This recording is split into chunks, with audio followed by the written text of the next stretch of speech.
Hello, and welcome to another episode of Refining Rhetoric. I'm your host, Robert Bortons. We have Sam Sorbo on the show today. You're going to love hearing her stories and about becoming a homeschooler from a celebrity actress and model. You're also going to learn about the 15 tools of learning, and we're going to practice those together by calling out some of the things I talked to Sam about, and then practicing them in looking at current events. And finally, we wrap up today with crypto. And the reason that we want to do that is we want to be on the forefront of technology as Christians, and learning about cryptology and Bitcoin and these ideas is a way for us to do that. So I know you're going to have a great time. So let's get started. Classical Conversation Studios presents Refining Rhetoric with CEO Robert Bortons, a podcast where faith, business, politics, and classical education meet. Join us as we use the classical tools of rhetoric to seek truth in every arena of life. Hello, and welcome back to my podcast, Refining Rhetoric. Today, my guest is Sam Sorbo. She is an award-winning actress, model, author, speaker, the podcast host of the Sam Sorbo Show, which I had the privilege of being on, and a homeschool mom. She's acted in TV shows such as Hercules and the movies like Let There Be Light and Miracle in East Texas. She is a homeschool and Christian activist. She's written several books, including They're Your Kids, An Inspirational Journey from Self-Doubters to Homeschool Advocate, which I've read and I love, and Teach from Love, a School Year Devotional for Families, which my wife has. And Sam has homeschooled her 3 children with classical conversations. So Sam, welcome to the show. Thank you so much for having me. I'm, as you know, a big fan of classical conversations and of your mom in particular, and you just by way of association. Well, thank you. It's always a privilege to be known in the Hollywood elite. So tell us about, going from Hollywood and becoming a homeschool mom, and how did you decide to start homeschooling? It was actually kind of simple in that we moved because we didn't like the schools where we were, and we wanted to have a little bit more property for the kids to run around and stuff. And so we moved out to the suburbs, and I specifically chose an area that had really highly rated public schools. And my son went to first and second grade. And during second grade, I became somewhat disillusioned with the way that things were run. And honestly, I can't explain to you how it might have been different than when I went to school, because I was public schooled all the way through, but it just wasn't right. I was a guilty parent. So I spent a lot of time in the classroom, and I taught art, and I took the kids to the library, and I helped grade papers, and I helped clean up after class. And I was in the classroom quite a bit. And one day, my son had already turned in 5 book reports. So there was a book report basically every 4 weeks, and he had turned them in diligently, and I never saw them back. And one day, while I was helping her clean up in the classroom, I said to her, how are his book reports? And she said, oh, not very good. Like, as quick as a wink. And that puzzled me. I'm like, really? What do you mean? I thought kind of she might've been joking or something, but no, she was serious. And then I said, well, show me like a good book report. And she showed me one that was like cursive. It was beautifully filled in. It was like better handwriting than I had. And I immediately felt so convicted. Now, a little bit later, I realized she was showing me parents' work. There wasn't a child, in the second grade that had done that work. But, at the time, I just felt terribly convicted. So we started doing book report after school every day. And I became this like taskmaster or task mistress, if you will. And I didn't like that role. And book reports were kind of stupid anyway, because all it was regurgitating. And like, I just had to keep him from plagiarizing. Like, no, you can't just copy the sentence. It's not just the first sentence. No, it's not just the last sentence. You have to put it in your own. It just started to grate on me. And then there was another incident that I go into in my book, They're Your Kids, that just really soured me. And I said to Kevin, I think I could homeschool and fail, and they'd still come out better than if they continue in this system. Because the system was not accomplishing, in my view, the system wasn't accomplishing education. It was doing schooling, but it wasn't accomplishing education. And so that just led me on this whole journey of, what do we mean by education? And I researched classical. Somebody turned me on to the Bauer book, right? The something mind. Susan Wise Bauer. What is it? Yep. Yeah, Susan Wise Bauer's book is about 18 inches thick. Yeah. It takes 3 years to read. But I can't remember what it's called now for some reason. The Well-Educated Mind. And of course, that's the Martha Stewart version, which I was not about to attempt. But it gave me some guidelines, and it gave me some reflection on what education really should be about. And the more I've pulled that string, Robert, over the years, the more I've realized is we don't have any idea what education is. We only know schooling. And that's because we all went to school. And, present company accepted, right? If you've been homeschooled. But if you've been homeschooled, maybe you've also been schooled just at home, right? Right. And so I started backing away from that when my daughter taught me that she teaches herself, and that I don't have to be the teacher. And that's what I'm trying to impart to parents now is you're not the teacher. And as your mother has said, you're the lead learner. You don't have to know everything. You just need to guide and coax, That's right? great. Not coerce, which is what the schools do, and rule, which is also what the schools do. And there's in Proverbs, it says, raise up a child in the way he should go, and he will not depart from it. And I think that it's possible that we slightly misunderstand that proverb. And the reason I say that is I was over in Israel just recently, and I met an Israeli woman who said to me that they have a phrase in Hebrew that's from ancient. In a sense, it's allow a child to discover who he is in God's eyes, and then he won't stray. And I said, well, that sounds a lot like Proverbs. And she's like, yes, that's what it is. Do you know what I mean? And so I think maybe we've misunderstood that because of the way that we've been schooled, that we think that it's the parents' job or the school's job to sort of determine what is this child? What should he be? He should be a doctor. Let's just put him on that path and make him a doctor. And I don't think that's I'm sure that's not the way to go about it. I'm absolutely convinced of that. I think that our children are innately gifted with talents that we might not even understand. I know that's true for my daughter. She's incredibly gifted creatively and artistically, and I am much less so. and so she showed me that my job was just to sort of hands off a little bit, show her how to learn, give her the tools of learning, and then sort of cut her free in a sense. And so that's what I try to encourage parents to do and understand. And it's very difficult because we think we know. We've been taught that we know. And in fact, strangely, this is the oddest part of all of this, is the schools have taught us that we know certain things and that in other things we don't know and we're completely inept. I've started to say that the school's core competency is in teaching us how incompetent we are, right? And so when you have a parent who says, oh, I can't educate my child, I just don't know how. Well, I'm just saying like you should take a step back from what you just said and consider that. Because if you really mean it, then great, you don't know how. But what makes you think the school does when they turned out you? So the idea is, we need to take a step back and reconsider what we're talking about when we talk about education, because I don't think we actually really consider for instance, what's the highest value for your child in school? And I'll tell you, the school's highest value is college prep and career readiness. That's the promise that they give you. And if you really boil that down, that's just money. So the highest value that the school holds for your child is as a good earner. So if that's your goal for your child, then okay, maybe that's the system you want them to be steeped in. But if your highest goal for your child is to be a loving and giving human being, a human being who knows the value of sacrifice and the value of thinking, and like all of these other values, right, that don't actually have a financial component to them, but will eventually yield something, right? Then maybe the school is not the place to find answers. Yeah, I love the whole idea of, insanity is doing the same thing over and over again and expecting different results. And when we as adults say, hey, we can't do this, we need to send our kids to these institutions that obviously ill-equipped us to do the same thing. Well, we're putting them into that same hamster wheel. And then I say, they're arguably worse now than they were when you went to school, right? Like 100%. Yeah. But the schools have not produced thinking individuals. The schools have produced following individuals. And that's what they're designed to do. It's a completely different mindset. And the mind is set by the school. Yeah. So I don't know what we're hoping for. If we're hoping to turn this nation around, we got to keep our kids out of school. That's job number one. And then figure out the rest as you go. Right. Yep. And there are resources. I mean, Classical Conversations is a phenomenal resource. So I pursue Classical Conversations with my children, even now that I've discovered that there's even more outside of this paradigm.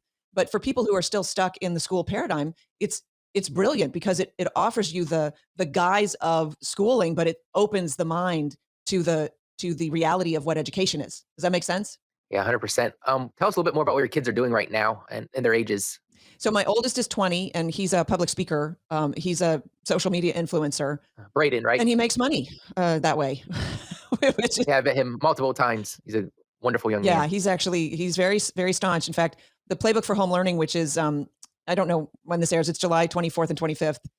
Yeah, it'll be after Sorry, that. June 24th. And anyway, it's in June. He's leading the teen night. So he's basically running his own conference in a way. And then he'll also sit on a panel on the adult version of the conference. He's my poster child. Like I throw him out there because and he's perfectly suited for it, right? My other two are great And they don't have 2 million followers on TikTok. Like that's just not their bailiwick, right? But Braden is super, super social, and he always has been. In fact, in first grade, he was making all of his own play dates. And I would have parents drive up to my house and say, and see me, they'd see me and they'd go, oh gosh, oh my God, wait, did you know about this? Because I just realized I didn't speak directly to you. I only talked to your son Oh, wow. who's 7. And I'm like, yeah, everything went through me, trust me, but you're fine, So that's Braden. So he's great to be an ambassador for this cause, if you will, because he's such great evidence, and he's so well spoken and so extroverted, right? And then my other 2 are introverts, and as good examples as they are of, I believe, the product of home education, they're less apt to like run in front and take the stage and do a song and dance or whatever. So my second one just graduated classical conversations. The third one finished challenge 2. So she'll be going into challenge 3 next year. And my second one is off to do study abroad for a year in Japan. Oh, wow. So Awesome. Not socialized. Obviously, you just kept them home and kept the world away from. well, so it's the idea of socialization is such a lie. It's a bold-faced lie. And so I ask parents, what do you mean by socialization? Because if you mean captain of the football team, I assure you, he might be the best bully in school also. Is that what you have in mind for socialization? We need to think about the words that we're using. We're not taught in school. We are not taught discernment. Mm. It's quite simple. We're taught the opposite of discernment. We're taught that discernment is discrimination in a sense, right? We're also taught that sacrifice is unnecessary, that it's a bad thing. And as Christians, we know that the opposite is actually true, and that it's really only through sacrifice that we discover our self-worth, right? It's through sacrifice that we find our true value. And yet the school says, no, and you can have it all. In other words, no sacrifice necessary, which we know on its face is a lie. Every choice involves a sacrifice. If I take chocolate, I can't have vanilla. I'm foregoing vanilla. And I'm foregoing strawberry. I'm probably sacrificing a lot more than I'm even thinking that I'm sacrificing. Which of course is I do some more sit-ups, right? And or I'm sacrificing lounging in my chair as opposed to going to the gym because I just had the ice cream, right? Or but what we really don't understand, and I think this is partly why they don't teach sacrifice in school, is that parents don't know the sacrifice that they're making when they take their children to school, and it's a tremendous sacrifice. So that's what I teach on. I talk to them about that sacrifice, and that they don't have to make that sacrifice, and that in fact, not making that sacrifice brings them a lot more than making that sacrifice does. The idea is, well, sure, maybe I'm sacrificing something with my kids, but they're going to get an education or right? Whatever, right? And not only will they not get what you're being promised, but you're sacrificing a lot more than you ever dreamed you were. Yeah, I know a lot of people say, well, I don't want to sacrifice my career, or there's things that I want to do, which of course might sound like a selfish attitude to some people, but they also don't understand, like you said, the system isn't really going to give them what they're promising them. And they're giving up time with their kids. They're sacrificing opportunities to just know the Lord better, to know their family better. And there's so much that homeschooling brings and gives you that a 9-to-5 job in a square building designed by modern architectures don't offer. And there's a lot more into that equation than what the world wants you to think about, which is why they don't want you to even consider what their options are and what the give and takeaways are. God has a plan. And if you're Christian, you believe that. And if you don't believe it, you should reconsider because it's the truth. Anyway, I was an actress, and my fiance at that point got very ill. And so I walked away from my career because thank God it was presented to me as a binary choice. I understood it to be a binary choice because I had already been disillusioned with a lot of the tenets of what I was taught in school. And one of them being, you can have it all. So I knew that you can't have it all. So the question is, what is the sacrifice? What's the compromise? There's a compromise to be made. And he took very ill, and I realized the compromise was you're not going to go jaunting about trying to pursue a career right now in acting. So I walked away from it, and I walked away from it again when I had kids because I realized they needed me, and I didn't want to be torn 8 ways from Sunday with that chaos in my life. I wanted to focus on the kids because I understood, and this is something that parents don't seem to really grasp. It's only for a limited time. It's only a limited time, okay? And so later on, I got offered an acting job. And just because, my husband is still in the industry, obviously, I got offered an acting job. And I said, well, I've left the union, so you'd have to buy my way back in the union. They said, okay, we'll do that. And I said, well, I'm only going to work 2 days. I'm not going to work 3. Okay, we'll change this. Like they really wanted me. And so they sort of set me back on that path, even though at that point I was kind of, you walk away from a career that you've worked very hard for, but there's so much joy in the rearing of children. There's so much purpose. There's so much fulfillment that you don't necessarily just sit there and pine for your career every day. Now, I know that some women do. And I know that it's a hard pill to swallow when a young woman has been convinced that she can have it all and she studies for 4 long years in college and maybe 4 more to get a master's or what have you. And then she thinks, I have to give this up now. But I want to reassure you, the trade is worth it.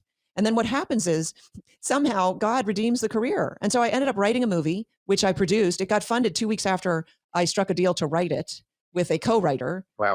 It literally got funded, Which is super fast, right? I mean, that's way fast. just out of the blue. And we produced it. My husband directed it. I'm in it.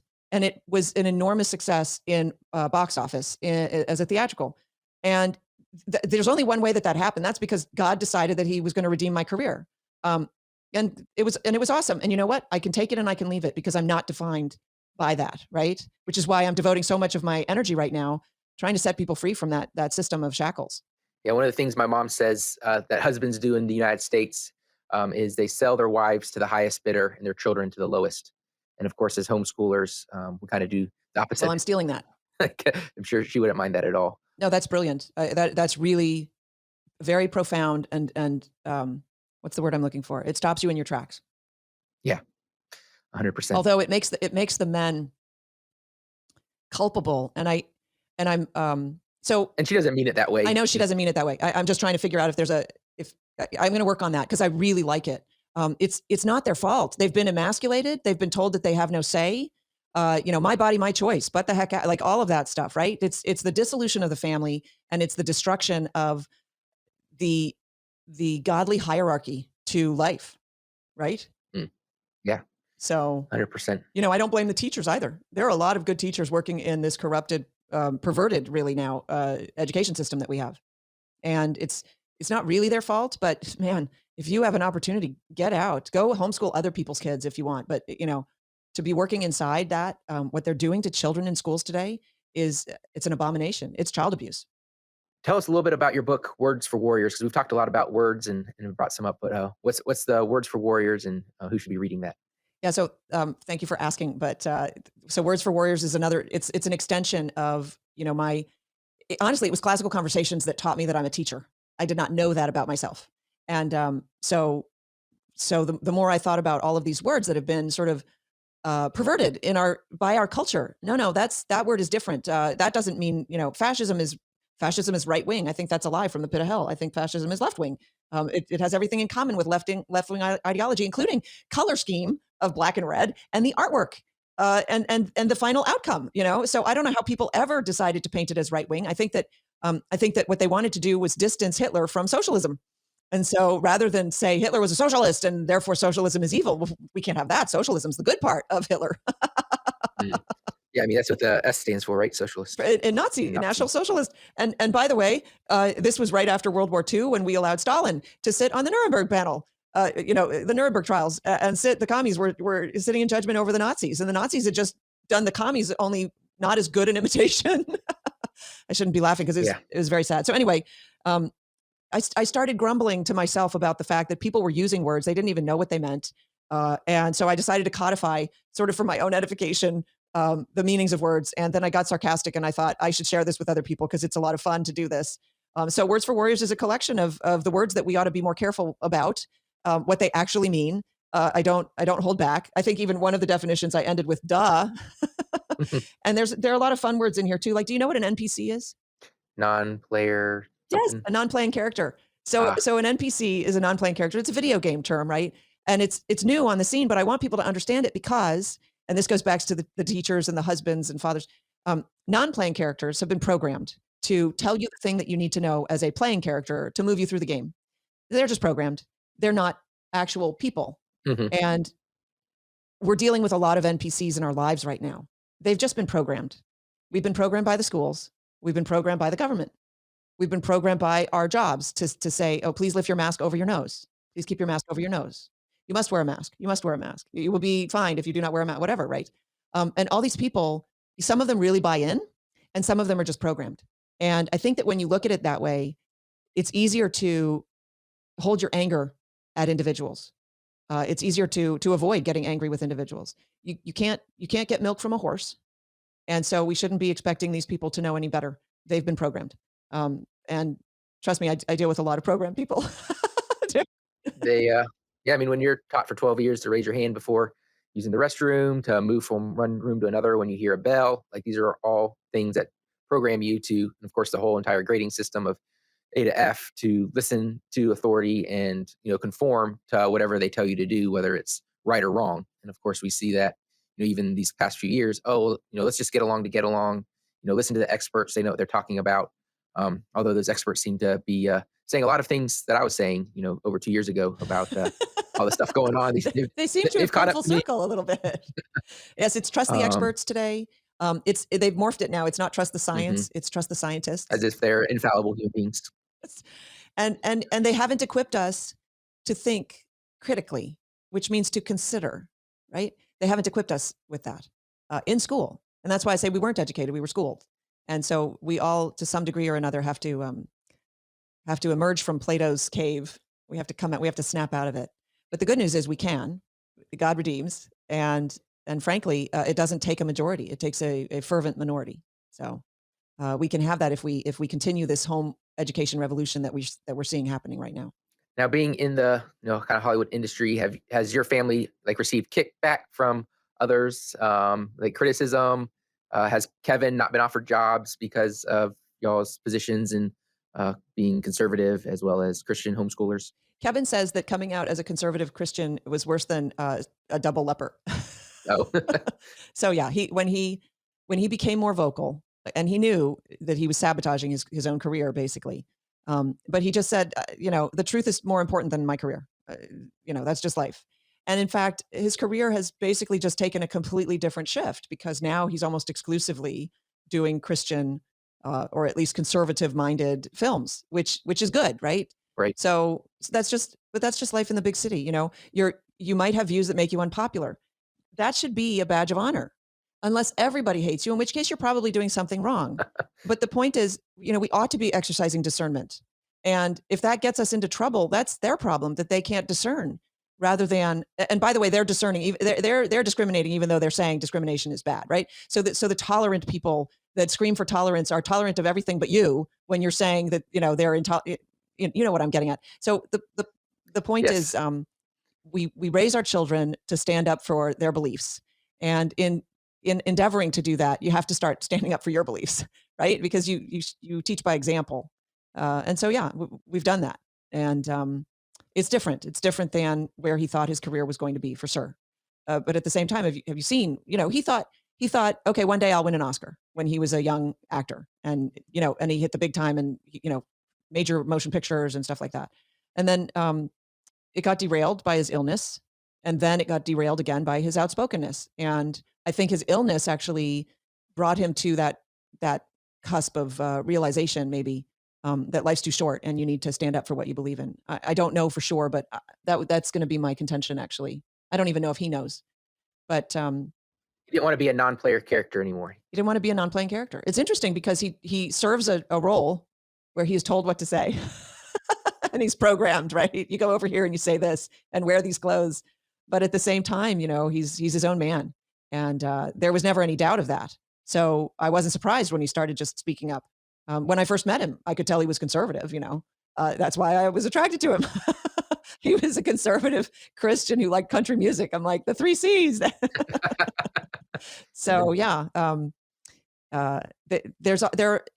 everything is a sacrifice. Don't let them fool you. There is no non-sacrificial way through life. And the real sacrifice is if you sacrifice that truth, because then you're only deluding yourself. So everything's a choice.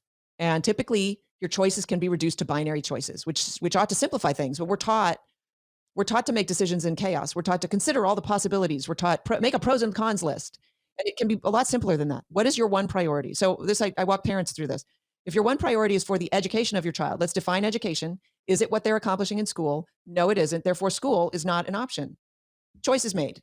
Your choice is made. Choices typically are made for you. Like, in a sense, once you set your priorities, the choice becomes pretty clear. And then, okay, so school's not an option. So now what do I do? How do I go about the education of my child? Well, you got to put some work in. Yeah. because you don't know what you're talking about because you went to school. Yep. Well, I mean, it's that simple. And so, okay, how do I do that? You find community. Like I have the underground education community. I'm trying to minister to people who are both new to homeschooling and have done it for a while, right? Because the people who've done it for a while need to share. They love to share where they were and how they got out of that jam or whatever. You guys have classical conversations. That you also have an online community, right? And what's great is it's like worldwide. Like anybody can get the internet and get online. And so, whereas if this had happened, I don't know, 50 years ago, you'd be up a creek. The original homeschoolers probably, well, your mom hasn't been doing it for 50 years, but when she started, she had to assemble all the stuff that she needed. She had to figure out how does classical education work, and what should I be pursuing, and what books should I choose, and Right. and all of that. Well, a lot of this research has been done for you now. It's all sourced, and so classical conversation. There are other places too.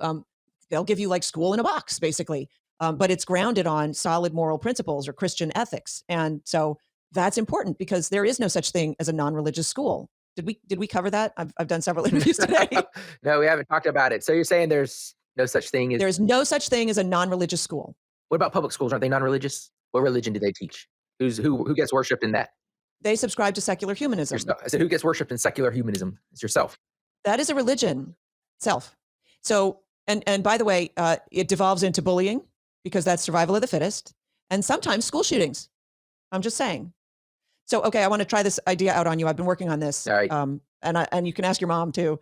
So the idea is with the secular humanistic schools, right? They pull spirituality completely out of the equation. They disdain it. They teach children to shun spirituality. It's a lie by omission, right? They just don't talk about it, or they talk about it disdainfully. So it's just it's not a consideration. And by the way, we'll teach world religions. They're all the same. They all have this God thing, and nobody really buys that stuff, right? That's Right. basically that's what they teach in school. Okay, so their highest value is money, college prep and career readiness. So that's your goal in life. So you aim for money, you go to college, you get a career, you make a lot of money. And maybe you even have a family, but your family's stolen from you by the schools because the schools take your kids away. Your wife is working, right? Because she's a self-made woman. She's her own person, and she works, and that's important. And you're supposed to sort of take a backseat to her job because her job's her priority, right? And so you reach a certain age, and by the way, this is women and men. So I should say spouse. Your spouse is working, Sure. right? And they reach a certain age, maybe 50, 55, and the clock's ticking, and they're looking to the future, and there's nothing, right? And they look in the past, and they go, "I did everything that they told me to do. I grabbed the brass ring. I got successful. I got money. I've got a nice house. I've got a spouse, kids.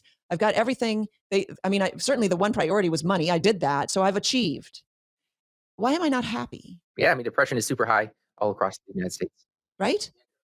And they go, "Why am I not happy?" But the option of, well, because you haven't discovered God, even though he cares for you, that option's been removed. That was removed with 12 years of indoctrination in the secular humanistic schools. And government won't make you happy. A belief in government won't make you happy. I know I don't have to tell you this, but maybe it should be said, right? A belief in self won't make you happy. Yeah. There's only one thing that really validates your value, and that is sacrifice, right? And God taught us that. And who you are in Christ, who was sacrificial, right? Like, so it's all tied together. So they reach this point and they're not happy. And then, of course, there's lots of pharmaceuticals that will help you out there, but they don't really solve the problem. The new Porsche doesn't really solve the problem. The affair with the pool boy isn't going to address it, right? And so we have this great dis-ease, uneasiness in our culture. It's a midlife crisis that we're all going through that was basically built in from our years of education in the system. What do you think? I agree with a lot of that, and I'd have to definitely process it to think if there's anything that I disagree with. But it is. I mean, it's the good life, and the good life that promise from Satan isn't good, and it's not life. And I think that's the bottom line with what you're trying to get at. It's death. The good life promise by Satan is strangely not good and not life. Okay. It's very well said. I like that. That's why our words are so important. Sam, I've loved talking to you today. We'll definitely have you on again. But for those who want to either read your books or hear from your podcast, like, what are the best ways to connect with you? It's really easy. Go to samsorbo.com, samsorbo.com. Join the underground education community there and find more out about the playbook, because there's more coming down the pike. So I'm very excited about this. It's a new movement, and we should be at the forefront, and you should join us there. That is awesome. And yeah, make sure you check out the Sam Sorbo Show, and God bless and have a great day. Wow, that was so fun talking to Sam. I want to practice with you now these 15 tools of learning. And the first one is the 5 core habits of grammar and just the tool of naming, knowing the appropriate word. Sam really did that when she wrote her book, Words for Warriors, and talking about how we need to claim our language. We need to know our language and why that is so important. So be sure to check out that book. In Circumstances, she talked about her career and how, individuals would be about like, oh, you're going to give up your career for your children. And she pointed out that any decision that we make, we're picking one thing over another. And, when she did that, she didn't know how that ultimately was going to work out. Now she has grown kids, and they're almost all of them out of the house. She still has a few left in the challenge program. But she's able to go back to her career now, and she's back to acting and producing and directing, and just how the Lord has brought that full circle for her. And finally, I enjoyed hearing Memory, which is one of the 5 canons of rhetoric, and just about her husband, Kevin, and the times and things that they've enjoyed and experienced together on this journey where they've kind of stepped into the public limelight out of Hollywood in taking up positions that most of Hollywood rejects, and just how they've overcome that together. And of course, with the blessings and grace of the Lord. So up next, let's practice these 15 tools of learning together with current events. All right, we are in part 2 of our series on student loan forgiveness. If you didn't check out the first part, be sure to go back and check out the episode that we released 2 weeks ago. Today, we're going to be approaching this from a biblical perspective. As Christians, we should always be weighing our opinions and how we view the lens of the world through the Bible and what the Lord said to us. And so we're going to be looking at a number of Bible verses. One of the things I want to address is I've seen on social media is that Jesus died for the forgiveness of your sins. So isn't forgiving student loans a lot like that? And they've put it different ways, but basically that, Christians have been some of the groups that have spoken up against the forgiveness of student loans. I would just recommend everyone read J. Gresham Manchin's Christianity and Liberalism. It was written in 1923, so 99 years ago. You can find it online for free. It's 177 pages, but I think it will be eye-opening for us to understand not just the current worldview, but what they were seeing almost 100 years ago. So I want to start with Proverbs 30, verse 6. It says, "Do not add to his words, lest he rebuke you and you be found a liar." And so one of the tools of learning that we would use is memorizing. And it's important that we memorize the Bible and teach our children to memorize. And 2 verses that would be helpful in our discussion that you'd want to memorize potentially is Isaiah 53:6. It says, "We all, like sheep, have gone astray. Each of us has turned to our own way, and the Lord has laid on him the iniquity of us all."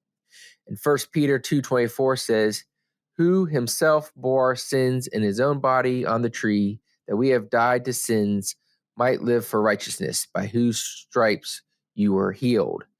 And so both of these verses point to Jesus taking on the sins or our debts on himself and paying for those on the cross. Now, he didn't transfer those sins to other people, saying, "Hey, Susie, you don't have to pay for that sin, but Rebecca over there, she's going to pay for it instead." So the Lord did not say that. We will look at the 5 common topics of dialectic and comparison. And in Proverbs 16:11 and 12, it says, "Honest weights and scales are the Lord's. All the weights in his bag are his works. It is an abomination for kings to commit wickedness, for a throne is established by righteousness." So you'd have to ask yourself, are student loan forgiveness an example of honest weights and honest scales, or dishonest weights and dishonest scales? And in style, I think as Christians, we need to point people to the truth and what the Bible actually says, and not engage in straw man arguments. So we might point to Proverbs 14:5-8. It says, a faithful witness does not lie, but a false witness will utter lies. A scoffer seeks wisdom and does not find it, but knowledge is easy to him who understands. Go from the presence of a foolish man when you do not perceive in him the lips of knowledge. And in Proverbs 11:1, it says, dishonest scales are an abomination to the Lord, but just weights is his delight. And so I think these Bible verses could help shape a biblical worldview on student loan forgiveness, and is the analogy of Jesus dying for forgiveness of your sins, really the same as student loan forgiveness. And I just asked for some homework from all of you. Go read Luke 16, and it is a proverb of the dishonest manager. And go read that and have a discussion with your family and work through these 15 tools of learning through that chapter. And that will really help you, I believe, make a biblical decision on where you stand on student loan forgiveness. I hope you're enjoying today's podcast. We have a new one coming down the pipeline for you. We know that parenting can be a challenge, but it's also a joy and a blessing. Celebrate those blessings with us by listening to an all-new Classical Conversations podcast coming soon on August 4th, titled Blessings and Motherhood. Hosted by parents Jenny Tran and Delise Germond, Blessing and Motherhood features conversations between moms at all stages in the parenting journey, from those with newborns to those with empty nests. Each episode, you can expect humorous and inspiring stories of parenting, real honest conversations about motherhood, encouragement rooted in the Word of God, and advice and practical tips to take with you on your own parenting journey. You can listen to Blessing and Motherhood on Apple Podcasts, Spotify, or wherever else you stream your podcast. Now, let's get back to refining rhetoric. Today, we're looking at one of the largest cryptocurrencies in the world, Cardano. What is Cardano? Cardano has a native token symbol, ADA. It is a decentralized proof-of-stake blockchain designed to be more efficient and an alternative to its peer networks. Cardano's cryptocurrency is named ADA after Augusta ADA, who lived from 1815 to 1850, commonly regarded as the first computer programmer, and that was back in the 1800s, which is crazy to me. ADA, like I said, is Cardano's native token that is given as a reward for work done on the blockchain by users participating in a staking pool. More on that in a little bit. Let's just run over some quick Cardano bullet points and we'll get into more of the meat of this. Cardano is a blockchain platform that was founded in 2017 by a gentleman named Charles Hoskinson. It was then publicly launched in 2017. Cardano aims to be a decentralized application. It is also a development platform with a multi-asset ledger and verifiable smart contracts. The primary currency of Cardano is called ADA. I really like Cardano. It's very well built in my opinion. Interestingly, Charles Hoskinson, the founder, was one of the founding members of rival Ethereum before he stepped away to build Cardano himself.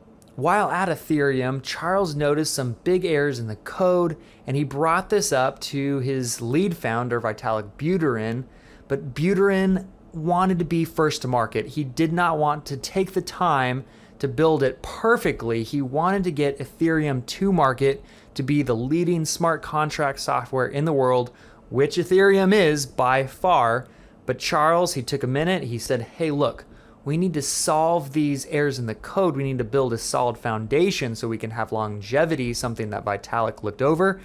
So Hoskinson said, fine, I'm going to leave, start my own, and I'm going to do it right. And that's how Cardano was birthed. Currently, Cardano has a very large market cap and is used as an investment vehicle by many around the world. During the last bull run, Cardano hit a price of over $3 per token.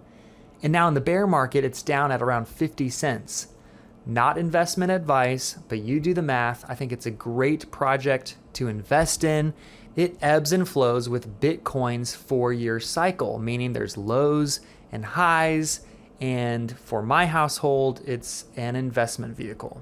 Further, I really appreciate projects that do good in the world. Hoskinson has taken a special interest in the continent of Africa.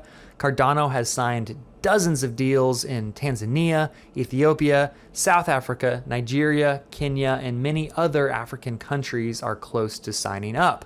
In Tanzania, for example, Cardano signed a deal with World Mobile, and they are bringing internet access to millions of people in the country. Hoskinson says that Africa is largely a continent that is unbanked.